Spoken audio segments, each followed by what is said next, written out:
today as we look at what God's Word says about government. And with this, I want to go back to Romans 13:1, because in all honesty, so much of Romans 13:1 that I have heard over the years is skewed in how it's taught and how it's approached. We have to remember, first of all, that the most basic rule in Bible interpretation is one, who's talking, who they're talking to, and what they're talking about. Well, so often we forget one part of that. In this Romans 13:1, most people would say, well, that's Paul talking, and he's talking to the Romans, and he's talking to them about government. Well, all those things are true, but there is another dynamic here. It is God speaking to the Romans through the Apostle Paul. This is God's perspective.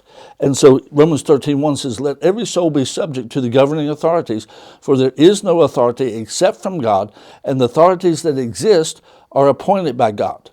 Now, I want to point out something here. He says first, as we talked about last time, let every soul be subject. That's everybody. That includes people in government.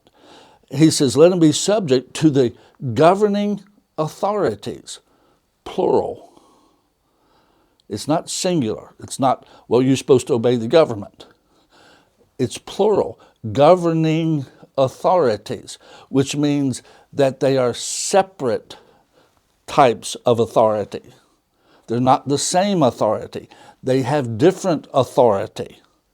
There's more than one. And he goes on, he says, for there is no authority except from God, and the authorities, again plural, that exist are appointed by God. And so at this point, he's talking about what God set up.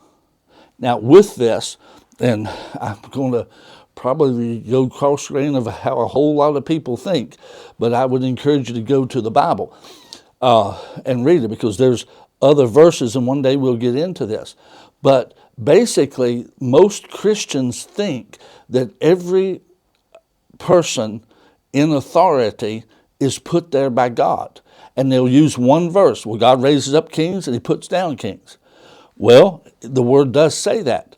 But what that verse does not say is that God puts up all kings and he puts down all kings. Doesn't have the word all in there. And as a matter of fact, there's other passages. God said to people, I believe it's in the book of Habakkuk, he said, you have set up rulers, but not by me. So if God's setting them all up, then how did they do it? Without God. Every ruler is not appointed by God, but the position they hold is established by God. And the thing of it is, then they are either a faithful servant or an unfaithful servant in that position. Hitler did not serve God. He was an unfaithful servant in his position.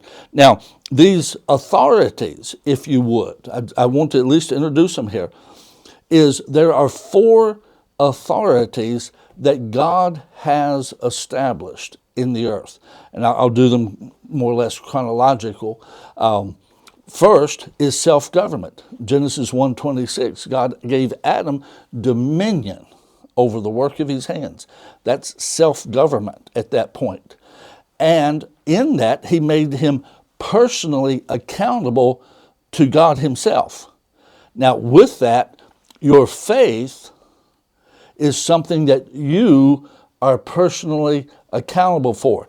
And then as that is organized, as we'll see later, God organized it later, then there is an authority of the, we'll call it the church organization, to run and govern its affairs. But the first one is self-government. The second one is family government. We see in Genesis chapter 2, where God made Eve and brought him to man, brought him to Adam. And Adam said, for this cause, a man shall leave his father and mother. Adam didn't have a father and mother. I mean, he's getting this by the Spirit of God. He's never seen this before. He's speaking what's going to take place. He'll leave his father and mother, and basically they will become one. They will have their own jurisdiction. Now, what jurisdiction means is vitally important as well. And we'll get into that. The third one is civil government. Genesis 9:6 is where God established civil government. And then, of course, fourth is church government, or the government of faith, where an organization of people that are binding together to serve God. They are accountable to God directly, not to civil government. And that's why our founders wrote the First Amendment to the Constitution. Is the amendments of the Constitution are things that you're not responsible to government for. You're accountable to God for those things. God bless you.